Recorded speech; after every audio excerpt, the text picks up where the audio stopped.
Vangaveeti Radhakrishna 2009లోనే PRP తరపున విజయవాడ ఈస్ట్లో పోటీ చేసి ఉంటే యలమంచిలి రవి కాకుండా వంగవీటి రాధాకృష్ణకి సీట్ ఇచ్చేవారు, అక్కడ గెలిచేవాడు.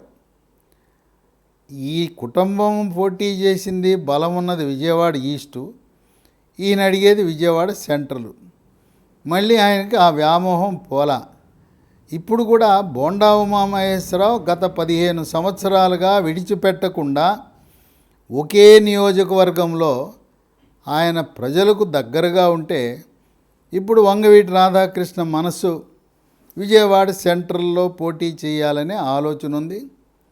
కొంత వివాదం చెలరేగుతూ ఉంది, ఫ్లెక్సీల వివాదం, అది ప్రజల దృష్టిని ఆకర్షిస్తూ ఉంది.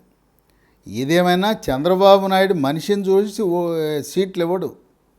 సర్వేల ఆధారంగా, ప్రజాబలం ఆధారంగా ఆ నియోజకవర్గ ప్రజలతో ఉన్న అనుబంధము, అభివృద్ధి కార్యక్రమాల్లో వీళ్ళు చేసిన పాత్రని అది బేరేజ్ వేసుకుని సీట్ ఇస్తారు. విజయవాడ సెంట్రల్లో బోండా ఉమామహేశ్వరరావుకి సీట్ ఇస్తే ఎట్టి పరిస్థితుల్లో వెల్లంపల్లి శ్రీనివాసరావు గెలిచే అవకాశాలు ఉండవు. ఎందుకంటే తన సొంత సామాజిక వర్గం, వైశ్య సామాజిక వర్గం విజయవాడ వెస్ట్లో ఉంటే, ఇక్కడ బ్రాహ్మలు వెల్లంపల్లి శ్రీనివాసరావుకు వేరు. వాళ్ళు బీజేపీతో ఉన్న అనుబంధాన్ని బట్టి బోండా ఉమామహేశ్వరరావుకు వేస్తారు.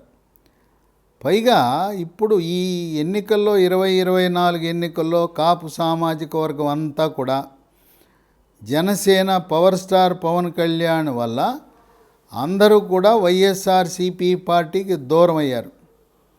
ఇంకో విషయం ఏంటంటే, ఉమ్మడి కృష్ణా జిల్లాలో గుడివాడలో కొడాలి నాని, మచిలీపట్నంలో పేర్ని నాని, వాళ్ళు పవర్ స్టార్ పవన్ కళ్యాణ్ని అవమానపరిచే విధానము, అసభ్యకర పదజాలము, అమ్ముడు పోయాడు ప్యాకేజీ అని, ఆ విధంగా ఈ కాపు సామాజిక వర్గాన్ని చేతులారా చెడగొట్టుకున్నారు. ఇప్పుడు రాష్ట్ర వ్యాప్తంగా ఉన్నట్టే కృష్ణా జిల్లాలో ఉండే కాపు సామాజిక వర్గం కూడా జనసేన పార్టీతో పొత్తుండటం వల్ల వాళ్ళు తెలుగుదేశం, జనసేన రేపు రాబోయే సమయంలో బీజేపీ కూటమికి మద్దతు ఇచ్చే అవకాశం ఉంది.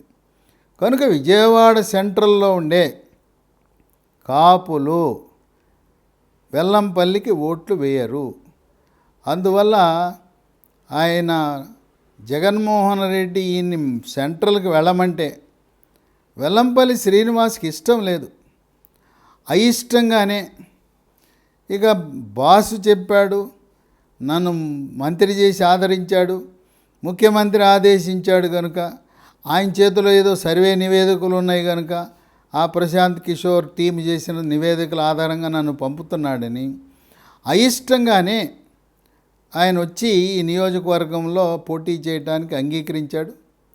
ఆ విధంగా విజయవాడ సెంట్రల్లో వంగవీటి రాధాకృష్ణ ఏదైనా ఒత్తిళ్లకు గురై చంద్రబాబు నాయుడు ఆ సీటుని వంగవీటి రాధాకృష్ణ కేటాయిస్తే అక్కడ గెలుపు అవకాశాలు, బ్రాహ్మలు ఓట్లు వేసినా, కాపులు ఓట్లు వేసినా, బోండా ఉమామహేశ్వరరావుకి ప్రజలతో ఉండే బంధము, అనుబంధము వంగవీటి రాధాకృష్ణకు లేదు. పోనీ ఈయన 2009లో ఓటమి చెందిన తరువాత అదే నియోజకవర్గాన్ని నమ్ముకుని నేటి వరకు 15 ఏళ్ళు పనిచేస్తున్నట్లయితే వంగవీటి రాధాకృష్ణని గౌరవిస్తారు ఆ నియోజకవర్గ ప్రజలు. 9లో ఇక్కడ సెంట్రల్లో ఓడాడు, విజయవాడ సెంట్రల్లో 14 అక్కడ పోటీ చేశాడు.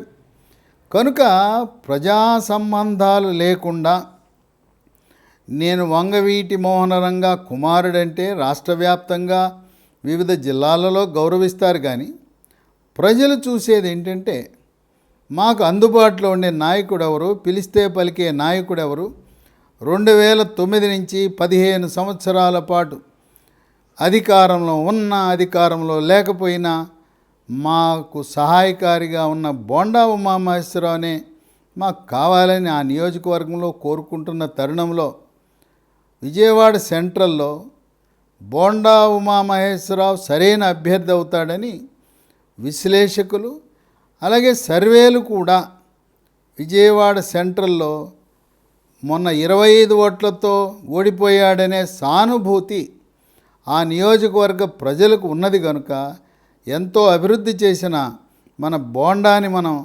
ఎమ్మెల్యేగా గెలిపించుకోలేకపోయామనే భావన ఆ నియోజకవర్గ ప్రజలకు కులాలకు అతీతంగా, ముఖ్యంగా ఈయన వెనుకబడిన వర్గాలు అధికంగా ఉన్న, ఆర్థికంగా వెనుకబడి ఉన్న సింగునగర్ ప్రజలు అధిక శాతం 100కి 90 మంది బోండా ఉమామహేశ్వరరావుని వ్యక్తిగతంగా ఆయన చేసిన అభివృద్ధి కార్యక్రమాలు ఆ నగరానికే ఒక మాయని మచ్చ లాంటి ఆ డంప్ యార్డు సమస్యని శాశ్వతంగా పరిష్కారం చేసినందుకు తెలుగుదేశం పార్టీ బోండా ఉమామహేశ్వరరావుకి సీట్ ఇస్తే విజయం తథ్యమని రాజకీయ విశ్లేషకులు భావిస్తున్నారు.